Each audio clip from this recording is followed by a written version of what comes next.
그리고 외모가 그렇게 안 무서워요. 귀가하셔도 돼요. 예. 예, 가도 돼요. 예.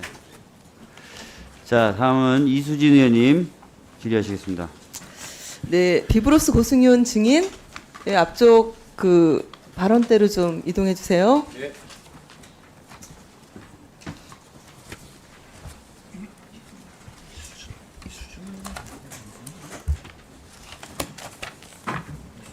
네, 똑딱은 병원 예약 어플리케이션입니다. 2017년 시작해서 급성장했죠. 회원수가 올해 9월 말 1210만 명이나 됩니다. 처음에는 무료였는데 작년 9월부터 유료로 전환을 했습니다. 증인, 네. 많은 병원들이 똑딱 앱으로만 예약을 받고 있어서 결국 환자를 선택적으로 받게 됩니다. 이것은 진료 거부에 해당하는 의료법 위반 소지가 있습니다. 어떻게 생각하십니까? 똑딱 서비스는 의원님도 아시겠습니다만 빠르게 병원에서- 간단하게 답해 주세요. 환자들의 진료 대기의 불편함을 줄여주는 수단일 뿐입니다. 아, 근데 왜 유료로 전환하셨어요? 작년 이맘때 국감 나와서 말씀드렸었는데요. 회사의 자금 사정이 어려워졌고 저희 직원들을 집에 보낼 수가 없기 때문에 그러니까 적자 운영 부득이하게 한 때문에 것입니다. 유료화가 불가피됐고 예, 그럼 여전히 그렇습니다. 적자입니까? 이제는 직원들 월급 줄 만큼은 됩니다. 자, 장관님. 예. 국민들께서 울며 겨자 먹기로 똑딱 유료 회원으로 전환하고 있습니다. 작년 국감에도 지적이 있었습니다. 예. 그런데 왜 손을 놓고 계십니까? 직무유기 아닙니까? 이게 저희가 이제 관련 부처하고 이제 법적으로 좀 해봤더니 이게 앱으로만 할 수 있는 게 아니라 이제 오프라인으로도 이게 예약이 가능한데 그렇기 때문에 진료 거부에 해당하기는 좀 어렵다는. 아니 지금 네. 그 작년 11월, 12월 네. 보건복지부에서 공문을 보내셨어요. 네, 예. 두 가지 내용으로 해서. 네, 그렇습니다. 예, 하나는 의료법 위반 그 소지가 있다. 그렇게 해당이 된다라고 그렇게 얘기를 하셨고요. 그리고 또 하나는 처방전 등 뭐 비대면 진료 관련 정보 수집하고 있지 않다 뭐 이렇게 했는데 이거 천만의 말씀이에요. 실제로는 수집하고 있습니다. 지금도 들어가서 보면은 처방전 추가라고 이렇게 떠요. 네. 이걸 도대체 지금 누가 이걸 보건의료정책과 박준영 서기관 작성자 도대체 이게 뭡니까? 현재도 들어가면 처방전 수집 다 하고 있고 그리고 의료법 위반 여부에서 분명하게 진료 거부에 해당된다 공문까지 발송을 2번이나 하셨는데 지금도 지속되고 있으면 이거 고발 조치하셔야 되는 거 아닙니까? 예, 지금 의료법에는 이제 전통적인 그 의료기관과 의료인을 대상으로 규제하고 있기 때문에. 장관님, 네. 제가 지금 제 생각을 얘기하는 게 아니고요. 보건복지부가 보낸 공문을 보고 말씀을 드리는 거예요. 네. 그렇게 말씀하시면 안 됩니다. 그 고승윤 증인, 네. 똑딱 서비스 특성상 이용자들이 오랫동안 플랫폼에 머무르지 않기 때문에 광고 수익으로 흑자 경영을 하겠다는 건 애초부터 말이 안 되는 계획이다. 이런 평도 있습니다. 그렇게 생각하세요? 아니요, 그렇게 생각하지 않습니다. 그래요? 근데 참 이상합니다. 똑딱 앱은 애초에 수익 창출이 어렵다. 이렇게 얘기들 많이 했어요. 유료 회원 제도, 이 유료 회원 제도 의료법 위반 논란이 있기 때문에 제가 방금 말씀드린 것처럼 네. 실제로 기업 상식에 맞지 않습니다.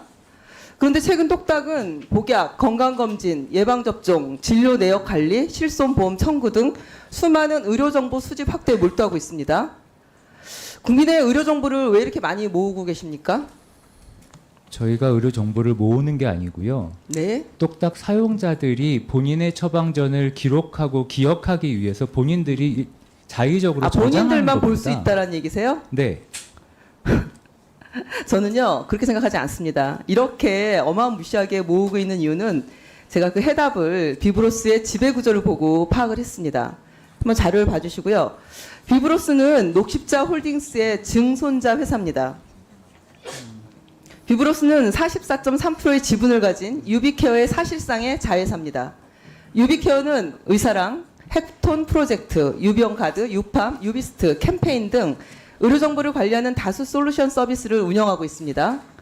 또 유비케어의 모회사는 지스케어, 과거 녹십자 케어입니다. 이 회사는 의료민영화 논란이 있는 보험연계 건강관리 서비스를 제공하는 기업입니다. 최종적으로 지스케어는 녹십자 홀딩스가 모회사입니다. 장관, 이런 예. 사실 알고 계셨습니까? 예, 정확하게 알지는 못했습니다. 모르셨죠? 예, 지금 지침에는 네. 중개만 하도록 돼 있지. 자, 녹십자 홀딩스는 지식케어, 유비케어, 비브로스 등 여러 의료 서비스 자회사를 통해서 국민의 건강 검진, 진료, 처방 내역, 민간 보험 이렇게 좀 민감하다 싶은 의료 정보와 가족 관계까지 방대하게 데이터를 수집하고 있습니다. 근데 녹십자 홀딩스가 왜 이렇게 의료 데이터 수집에 열을 올리고 있을까요? 자, 사진 보시고요. 당시 박근혜 정권 때입니다. 삼성과 녹십자를 앞세워서 민간 기업의 건강관리 서비스를 추진하겠다면서 의료 민영화를 추진했습니다. 바로 그 녹십자가 윤석열 정권의 현재 이 묵인, 이 방조하에 국민의 민감 의료 정보를 수집하고 있는 겁니다. 윤석열 정권은 더 나아가서 건강보험 빅데이터를 민간 기업에 넘기려 하고 있습니다. 정부가 넘겨준 국민건강 데이터는 곧 기업에게는 돈이 되는 거죠. 그리고 그 결과는 의료 민영화입니다. 윤석열 정권에서는 노현홍 의료특위 위원장, 장성인 건강보험연구원장 등 이분들 다 의료민영화론자들인데 요직을 차지하고 있습니다. 장관, 10월 7일 국감에서 윤석열 정권은 의료민영화 추진하지 않는다 하셨어요. 예. 그런데 저는 이게 술은 먹었지만 음주운전 안 했다 이렇게 얘기하는 것과 다르지 않다 이렇게 보고 있습니다. 예. 민간 기업의 이런 광범위한 국민 의료정보 수집을 묵인하면서 어떻게 의료민영화가 아니다 이렇게 얘기할 수 있습니까? 묵인한다. 비브로스의 행태를 규제하지 않는 우리 윤석열 정부. 저는 그래서 제가 의료민영화의 흑막에 뒤어져 있다. 계속 이렇게 의심의 목소리를 말씀드리는 거예요, 장관에게. 예. 의원님이 그 염려하시는 건 잘 알겠고요. 제가 말씀을 드린 것지만 저희 지침상에서는 중개만 가능하지 이 자료를 보관하거나 축적하지 못하도록 되어 있는데 오늘 지적을 하셨으니까 한번 점검을 해보겠습니다. 더 중요한 것은 의료 민영화는 절대 우리 정부에서 추진하고 있지 않다는 것을 다시 한번 말씀드리겠습니다. 앞으로 그리고 국감 저희가 질의서 이렇게 네. 보내면은 좀 성실하게 좀 파악을 해보세요. 아, 예. 예, 성실하게 파악하시고 지금 어떤 상황인지를 좀 제대로 보시고 보고를 좀 해주시고요. 어쨌든 윤석열 정권은 국민의 의료비 부담을 키우는 의료민영화 지금도 절대 안 하겠다고 다짐을 하셨으니까 반드시 하셔서는 안 됩니다.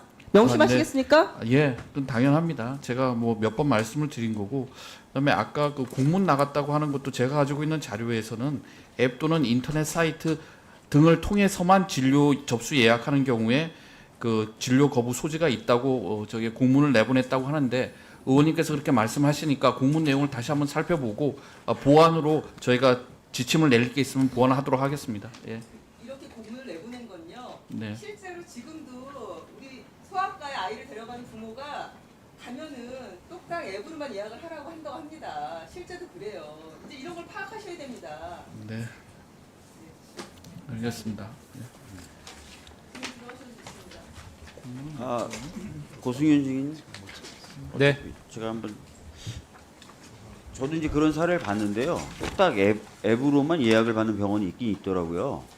그럴 경우에 그 병원하고 똑딱 앱 사이에는 어떤 관계가 설정되어 있기 때문에 그런 것이 가능하죠?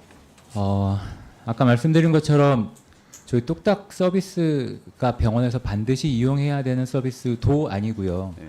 그리고 환자들이 똑딱을 쓰지 않으면 병원 진료를 받지 못한다는 것도 사실상 저희는 다르게 생각을 하고 있습니다. 왜냐하면 아니, 우리나라 그게 일체 아니라 의료기관이 36,000개인데요. 증인, 제가 여쭤보는 거는 그런 식으로 병원이 선택하는 경우에 병원에 무슨 반대급부를 제공하거나 그런 게 있습니까? 똑딱 아니요, 앱에서? 없습니다. 아예 없습니까? 네, 그렇습니다. 그냥 병원이 자의적으로 판단하는 거예요? 예, 그렇습니다. 알겠습니다. 자, 예? 그러면 시간을 좀 쓰시겠어요? 1분? 네. 배런 의원님. 예. 네. 1분.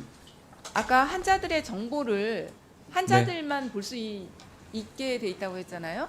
네. 환자 개인이 어쨌든 근데 전체적인 데이터가 회사의 그 하드디스크에 저장은 될 거 아니에요. 아까 처방 말씀하셨는데요.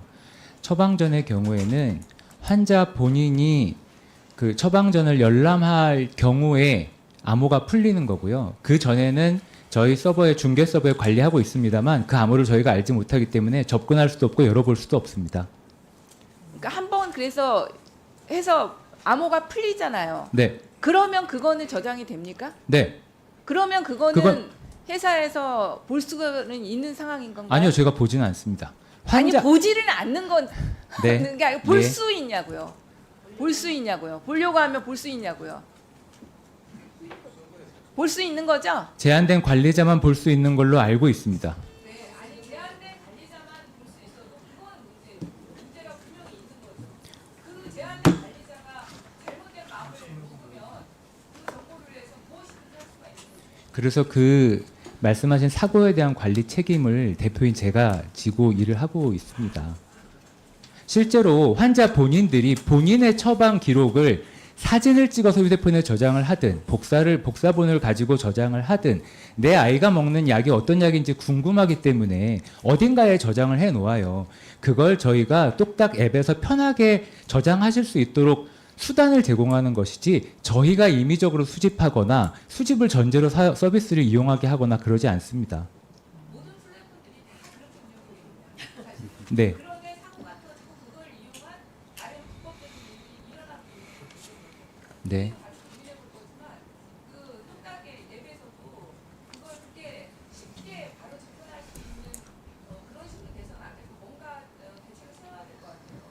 예, 알겠습니다. 네, 무슨 말씀인지 알겠습니다. 예, 아 근데 장관님 아까 예. 말씀하실 때는 보관은 하되 볼 수는 없도록 하는 것이 지침이다, 뭐 원칙이다 이렇게 예, 얘기하죠. 중계만 해야지 보관해서는 안 되는 걸로. 근데 예, 지금 축적해서는 안 되는 걸로. 보관도 예. 하고 계시고 기술적으로 다 볼 수도 있고 이런 상황이면 지금 말씀하시는 거는 이제 보관 본인들의 그 영업 행위를 위해서 보관하는 게 아니라 환자들이나 그 부모들의 편의를 위해서 하신다고 하는데 결과적으로 네. 데이터가 축적이 되고 있고 예. 본인들이 기술적으로 보려면 볼 수 있는 상황이고 예. 거기다 더 나가서 소수의 관리자들은 본다는 거 아니에요. 그러니까 지금 장관님이 말씀하신 거가 안 맞죠. 안 맞다기보단 장관님이 말씀하신 기준하고는 어긋나죠, 기준에는. 예. 한번 그래서- 살펴봐 주세요. 예, 예. 예. 알겠습니다. 자, 그러면 고승현 증인에게 더 신문하실 의원이 계십니까?